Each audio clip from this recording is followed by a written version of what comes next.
हरियाणा की हर अपडेट के लिए बेल आइकन दबाएं और सब्सक्राइब करें STV हरियाणा न्यूज। नमस्कार, आपका जिला आपकी खबर में आपका स्वागत है। आपके साथ मैं हूं खालिद हसन।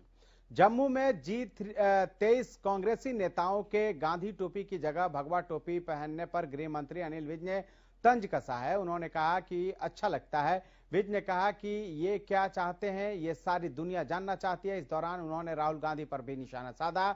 वहीं प्रदेश में फैल रहे कोरोना मामलों पर विज ने कल 3 बजे सचिवालय में हाई पावर कमेटी की बैठक बुलाई है। उसमें कोरोना को लेकर अहम फैसले लिए जा सकते हैं। साथ ही अपनी सेहत का हवाला देते हुए गृह मंत्री ने कहा कि अब हर दिन जनता दरबार लगाने की जगह सिर्फ शनिवार को जनता की समस्याएं सुना करेंगे। इस दौरान उन्होंने ममता बनर्जी पर भी जमकर निशाना साधा।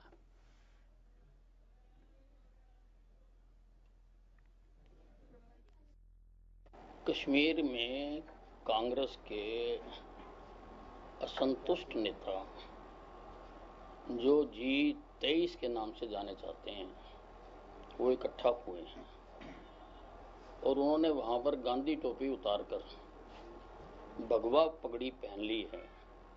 तो देख के बड़ी खुशी हुई है। अब राहुल गांधी समुद्र में छलांग लगाकर इनके लिए मोती ढूंढकर लाने की कोशिश कर रहे हैं। इससे ज्यादा वो क्या कर सकते हैं, लेकिन फिर भी ये उससे असंतुष्ट हैं।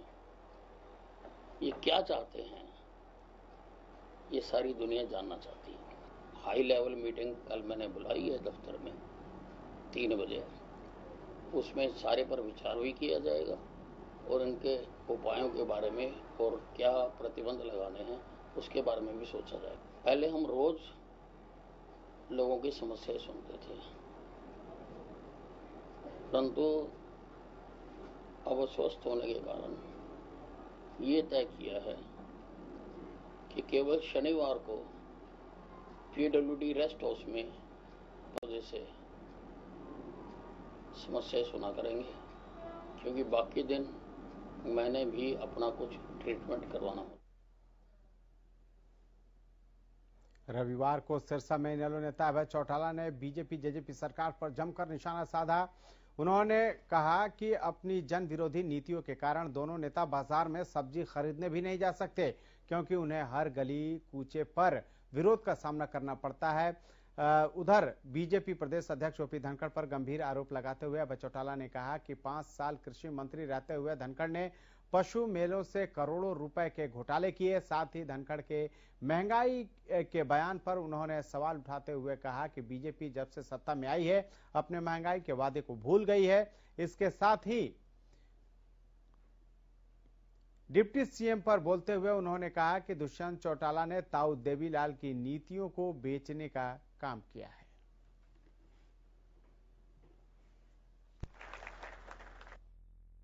कुछ लोग अपनी पहचान जिनकी कहीं नहीं थी, जिनकी हमने पहचान बनाई, वो भूल जाते हैं बेचारे कि भी हमारी कोई अपनी हैसियत है, हमारी कोई अपनी ताकत है। अब तो ये अपने घर से बाहर कहीं कोई सब्जी लेने भी नहीं जा सकता, ये हालत है इनकी। तो आधी रात को आकर के दारू के ठेके में बैठ के लोगों को समझा रहा है पार्टी वालों को। अब तो और जगह ही नहीं बची इनके पास कहीं मीटिंग करने की। शराब के ठेकों में बैठ के मीटिंग करें। पहले शराब बेचते थे, लॉकडाउन में इन्होंने पूरे प्रदेश भर के अंदर जहाँ तम्बाकू नहीं मिलती थी वहाँ दारू की खुली छूट थी। 100 रुपये वाली बोतल 500-700 रुपये मिलती थी। लोगों की जेब पे डाके डाले। 5 वर्ष मिनिस्टर रहा, हमने कैटवॉक करते हुए मॉडल्स को देखा था। इसने तो पैसे ठगने के लिए, सरकारी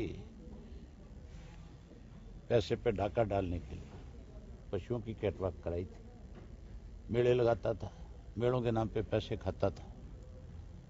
उससे पूछो तो श्री कि तू कहता है महंगाई जरूरी है। इस देश के अंदर तुम सत्ता में जब आए थे तब ये कह के आए थे क्या कि हम महंगाई बढ़ाएंगे? तब तो लोगों के सामने 15-15 लाख रुपए की बात करते थे। अच्छी बात है, इस तरह की स्टेटमेंट अगर उसकी और आए 2-4 तो फिर कोई बीजेपी के पक्ष में कहीं आज भी छोटा मोटा 4 व्यक्ति खड़े थे, वो भी फिर इनसे अपने आप दूरी बना लेंगे। जो है ये कह करके आए थे सत्ता में कि हम किसान के बहुत बड़े हितैषी हैं, चौधरी देवीलाल की नीतियों को लागू करेंगे। चौधरी देवीलाल की नीतियों को तो बेच दिया, गिरवी रख दिया, खुद भी बिक गए।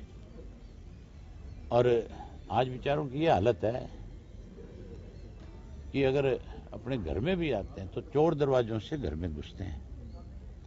मुझे लगता है ये विधानसभा में भी कहीं कोई चोर रास्ते से जा पाए।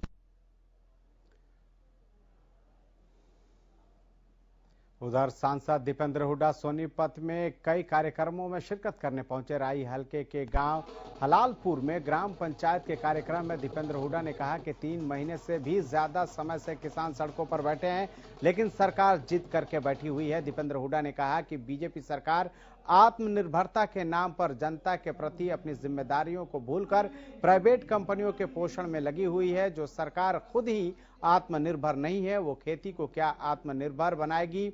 उन्होंने कहा कि सरकार ने लाभ में चल रहे सरकारी संस्थानों को बेच दिया। सरकार के इस रवैये से ऐसा लगता है कि वो डंडा चलाने के लिए पुलिस और जनता से कर वसूली के लिए टैक्स विभाग ही रखना चाहती है। वहीं प्रदेश की गठबंधन सरकार पर निशाना साधते हुए दीपेंद्र हुड्डा ने कहा कि हरियाणा सरकार 3 टांगों वाली कुर्सी के समान है, जिसमें एक बीजेपी, एक जेजेपी और एक निर्दलीय शामिल है। इस कुर्सी की तीनों टांगे हिल रही हैं। लगातार असंतोष के स्वर सुनाई दे रहे हैं।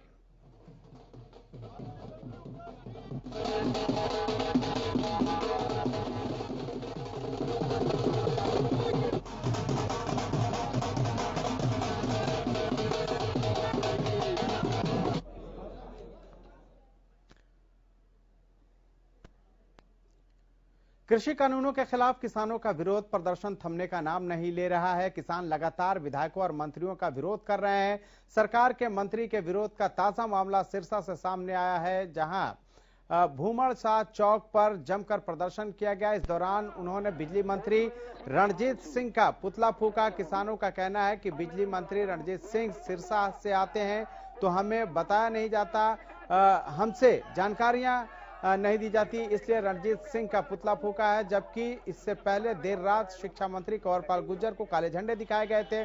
बीजेपी जेजेपी के मंत्री रात को बैठक करते हैं और सिरसा में माहौल खराब कर रहे हैं। इसका हम विरोध जताते हैं और इनकी सिरसा में बैठक करवाने वालों का अब घेराव किया जाएगा। पक्का मोर्चा पर हम सभी किसान मिलकर बैठक करेंगे और आगामी रणनीति बनाएंगे।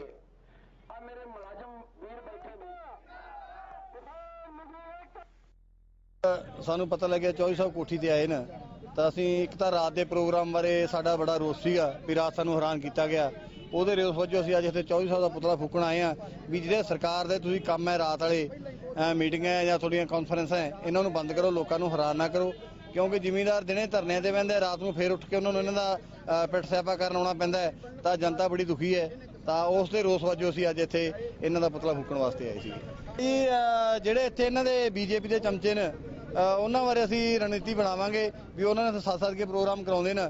ਜਿਵੇਂ ਵੀ ਕਿਸਾਨਾਂ ਦਾ ਬੈਠ ਕੇ ਫੈਸਲਾ ਹੋਊਗਾ ਤਾਂ ਹੋ ਸਕਦਾ ਸੀ ਉਹਨਾਂ ਦੇ ਘਰਾਂ ਦਾ ਜਾਂ ਕੋਠੀਆਂ ਦਾ ਘਿਰਾਵ ਵੀ ਕਰੀਏ ਵੀ ਤੁਸੀਂ ਜਿਹੜੇ ਸੱਦਣਾ ਇਹਨਾਂ ਨੂੰ ਬੰਦ ਕਰੋ ਤੇ ਲੋਕਾਂ ਨੂੰ ਹੈਰਾਨ ਨਾ ਕਰੋ। ਅੱਜ ਤੁਸੀਂ ਕਿਸਾਨਾਂ ਦੇ ਨਾਲ ਆ ਕੇ ਖੜੋ, ਨਾ ਕਿ सरकार। किसान आंदोलन और बढ़ती महंगाई को लेकर सियासी तकरार लगातार जारी है। विपक्ष इन मुद्दों को लेकर सरकार पर हमलावर है। महेंद्रगढ़ के कनीना रोड पर कांग्रेस विधायक रावदान सिंह के नेतृत्व में सरकार के खिलाफ विरोध प्रदर्शन किया गया। कांग्रेस कार्यकर्ताओं ने राव तुलाराम चौक पर पहुंचकर ऊंट गाड़ी में सवार होकर प्रदर्शन किया। विरोध प्रदर्शन में कार्यकर्ताओं ने सरकार विरोधी जमकर नारेबाजी की। इस दौरान पीडब्ल्यूडी रेस्ट हाउस में तहसीलदार के जरिए राज्यपाल के नाम का ज्ञापन भी सौंपा गया। रावदान सिंह ने कहा कि कांग्रेस की तरफ से आंदोलन की शुरुआत की गई है। अगर सरकार ने उनकी मांगों पर ध्यान नहीं दिया तो आने वाले समय में बड़ा आंदोलन शुरू किया जाएगा। रावदान सिंह ने कहा कि सरकार किसान विरोधी नीतियों के कारण किसान बर्बादी के कगार पर पहुंच गए हैं।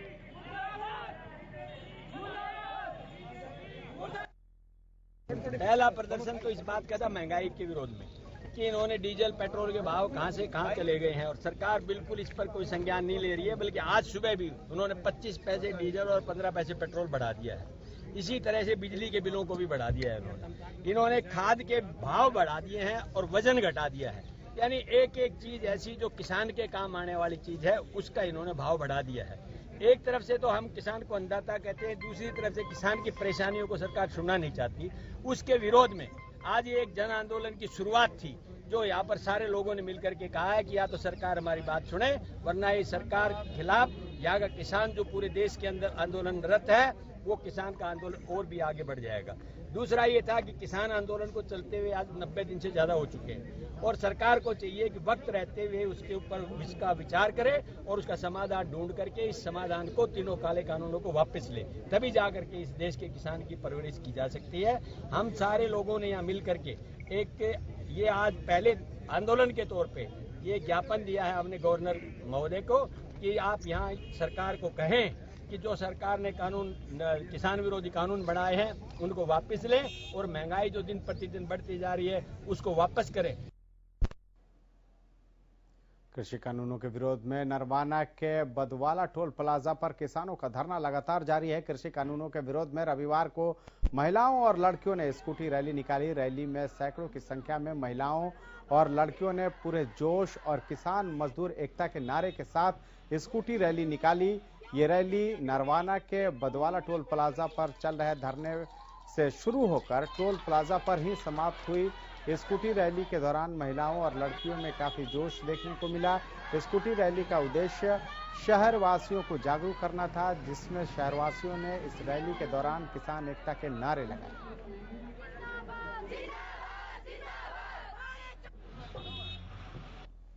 बहुत जोश था महिलाओं में और मतलब जैसे हम मार्केट में गए हैं, लोगों ने हमारा बहुत साथ दिया है। बहुत ही पीसफुल रैली थी, बहुत अच्छा हुआ। बहुत सारे मतलब मार्केट में लोगों ने बहुत समर्थन किया है इस रैली का, मतलब बहुत अच्छा रहा। और मैं सरकार से यही अपील करती हूँ कि जल्दी से जल्दी अपने कानूनों को वापस ले और किसानों को अपने घर भेजे, और यही मेरी इनसे रिक्वेस्ट है कि अब किसानों के लिए लड़ रहे हैं, हम किसानों की औलाद हैं और हमेशा लड़ते रहेंगे। जब जब भी हमारे साथ गलत होगा, नारी शक्ति उसका डटकर मुकाबला करे। भी महिलाएं 36 बिरादरी के भाइयों से, महिलाओं से, बच्चों से, बुजुर्गों से मेरी हाथ जोड़कर यही रिक्वेस्ट है कि सरकार के खिलाफ लड़ने में एकजुट हो और आपस में भाईचारा कामयाब रखें। जैसे जैसे गर्मी का मौसम बढ़ता जा रहा है, वैसे वैसे आंदोलन में बैठे किसानों को फिक्र सताने लगी है। इसी को लेकर पंजाब के गुरदासपुर से आया एक परिवार किसानों के लिए सिंघू बॉर्डर पर एक कमरा बनाने में जुटा हुआ है, जिसमें गर्मी से बचने के लिए सारे इंतजाम होंगे। इस वक्त हम हैं सिंघू बॉर्डर, और सिंघू बॉर्डर पर लगातार जैसे कि आप दिखाई दे रहा है कि क्योंकि मौसम जो जैसे जैसे बदल रहा है वैसे वैसे किसान अपनी तैयारी करते हुए नजर आ रहे हैं कि ये जो कमरा है इसको तैयार किया जा रहा है, क्योंकि अब जो है ठंड का जो मौसम था उसको लेकर अलग रणनीतियां दिखाई दे रही थी। अब जो गर्मी का समय आ रहा है तो गर्मी के लिए ये कमरा तैयार किया जा रहा है। जो दिखाई दे रहा है मेरे सहयोगी आपको दिखा दे कि किसान आंदोलन किस तरह अपनी मजबूती करने के लिए ट्रैक्टर ट्रॉलियों में महिला बच्चे सभी यहाँ पहुँच रहे हैं। और सिंघू बॉर्डर पर जो ये परिवार है जो ये कमरा बनवा रहा है उससे बातचीत कर लेते हैं, क्योंकि सभी तरह की यहाँ पे सुविधा की जा रही है। जैसे इसमें जो बातचीत करें तो इसमें किस किस तरह की तैयारी होगी, वो किसान हैं हमारे साथ बातचीत कर लेते हैं कि किस तरह की तैयारी चल रही है और क्या लगता है कि इस मौसम में जो बदलाव आ रहा है। जैसे पहले सर्दी थी तो आपने तब भी यहाँ पर अपना सामना किया, अब गर्मी आ रही है तो तब भी सामना कर रहे हैं। अब क्या तैयारी चल रही है, इसमें किस किस तरह की तैयारी हो सकती है? तैयारी जी बस मौसम के हिसाब से हमने ये कमरा तैयार करवाया है। गर्मी आ रही है, गर्मी काफ़ी होगी यहाँ पे,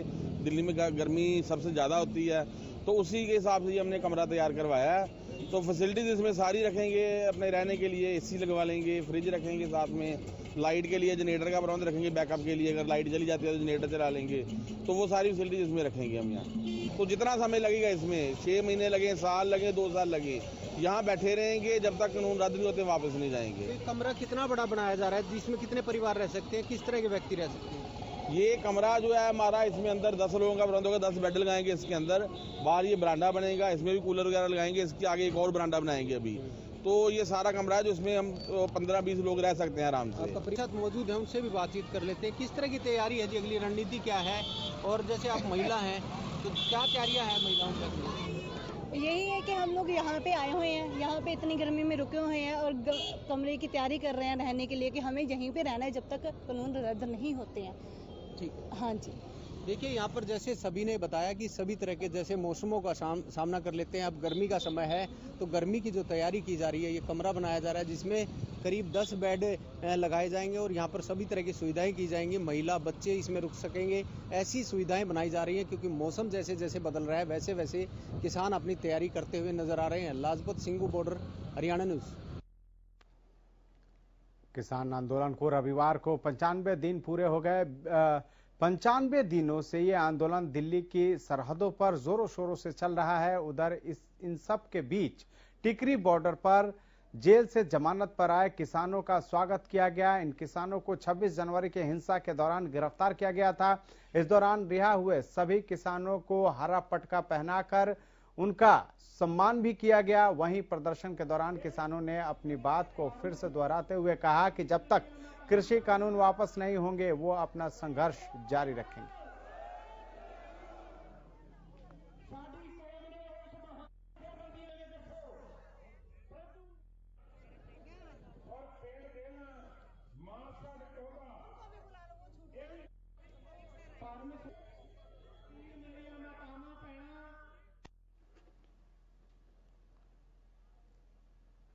गुरुग्राम के सेक्टर 67 विक्ट्री वैली सोसाइटी में 22 कोरोना पॉजिटिव केस पाए जाने पर सोसाइटी के 4 टावर को कंटेनमेंट जोन घोषित किया गया है। 7 फरवरी को सोसाइटी में एक बर्थडे पार्टी में एकत्रित लोगों में से कोरोना पॉजिटिव मिलने पर जो मामला है वो सामने आया है। जिला उपायुक्त ने स्वास्थ्य विभाग की टीम को सभी लोगों की जांच करने के निर्देश दिए हैं। सोसाइटी में रहने वाले करीब 2000 लोगों में से स्वास्थ्य विभाग की टीम 500 लोगों के नमूने जांच के लिए ले चुकी है। सोसाइटी में 30 टावर हैं जिनमें करीब 2000 लोग रहते हैं। स्वास्थ्य विभाग की टीम लगातार सोसाइटी के सैंपल कलेक्ट कर रही है।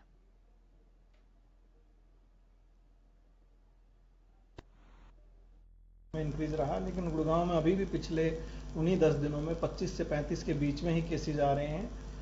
गुड़गांव में एक पर्टिकुलर बादशाहपुर में एक एरिया है जिसको हमने कंटेनमेंट जोन में भी डिक्लेयर किया है। एक पर्टिकुलर आरयू की सोसाइटी है जिसको कंटेनमेंट जोन बनाया गया क्योंकि वहाँ कुछ एक्टिव केसेस आए हैं।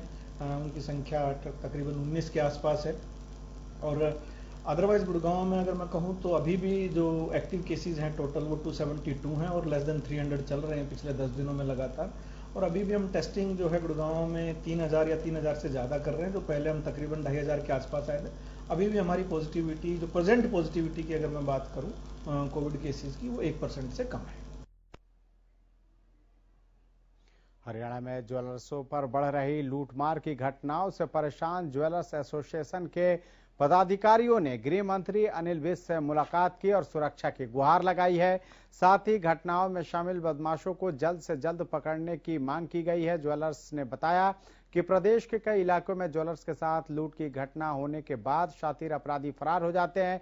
शिकायत के बाद पुलिस भी मामला दर्ज करने के बाद लुटेरों को पकड़ने में असमर्थ नजर आ रही है। इतना ही नहीं, जब ज्वेलर्स अपनी सुरक्षा के लिए हथियार का लाइसेंस बनवाने जाते हैं तो उनसे पैसे की डिमांड की जाती है। इस पर विज ने बताया कि आज ज्वेलर्स एसोसिएशन के सदस्य उनसे मिले हैं और इन पर जो डकैती की घटनाएं घटी है उस बारे में स्टेट क्राइम ब्यूरो को निर्देश दिए गए हैं स्पेशल टीम गठित करने के लिए। इसमें संलिप्त अपराधियों को पकड़ने के साथ उनसे लूटा गया माल बरामद की कोशिश करें, ये भी निर्देश गृह मंत्री ने दी है। साथ ही जो लाइसेंस बनवाना चाहते हैं ज्वेलर्स, उनको प्राथमिकता के आधार पर ज्वेलर्स लाइसेंस बनाने के निर्देश भी जारी किए गए हैं।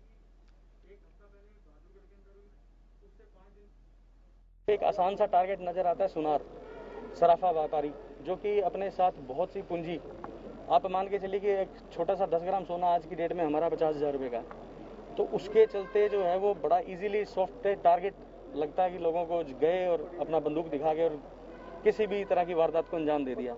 तो हम लोग आज मंत्री जी से मिले हैं कि जो पिछले 1-1.5 साल के अंदर जितनी भी घटनाएं, इक्का दुक्का घटनाओं को छोड़ के जो अनट्रेस्ड हैं उनको सभी को एक तो सॉर्ट आउट किया जाए और उनकी रिकवरी, जितना भी माल उनका गया हुआ व्यापारियों का, वो सारा उनको वापस दिलवाया जाए। साथ साथ विज साहब से हमने एक अपील भी की है, जो सराफा एसोसिएशन के ट्रेडर्स हैं उनके आर्म्स लाइसेंस जो बने हुए हैं वो हरियाणा लेवल के हैं, क्योंकि हमारा बिजनेस जो जीएसटी के लिए इंटर स्टेट का बिजनेस हो गया है, उसके लिए हमें इंटर स्टेट के लिए ऑल इंडिया लेवल का लाइसेंस हमें चाहिए, जिसकी अभी हमें डीसी ने सैंक्शन नहीं मिली। और विविध साहब से हमने रिक्वेस्ट करी है, उन्होंने सशर्त हमारी ये जो रिक्वेस्ट है वो स्वीकार कर ली है और कहते हैं आप अपनी फाइल लगाए और आपका बन जाएगा। मैंने स्टेट क्राइम को आदेश दिए हैं कि वो एक टीम कंस्टिट्यूट करके इन सारे केसों को ऊपर कार्रवाई करने की कोशिश करें और जो इसके कल्प्रिट्स हैं उनको पकड़ने की और इनका जो सामान है वो रिकवर करने की कोशिश करें। मैंने इनको ये भी आश्वासन दिया है कि इनमें से जो डीलर आम लाइसेंस लेना चाहेगा तो मैं सारे एसपीस को और डीसीज को आदेश जारी कर रहा हूँ कि इनके प्राथमिकता के आधार पर आर्म लाइसेंस बनाए जाएं। सीसीटीवी के लिए मैंने इनको कहा है कि सभी अपनी दुकानों पर सीसीटीवी कैमरा लगाएं।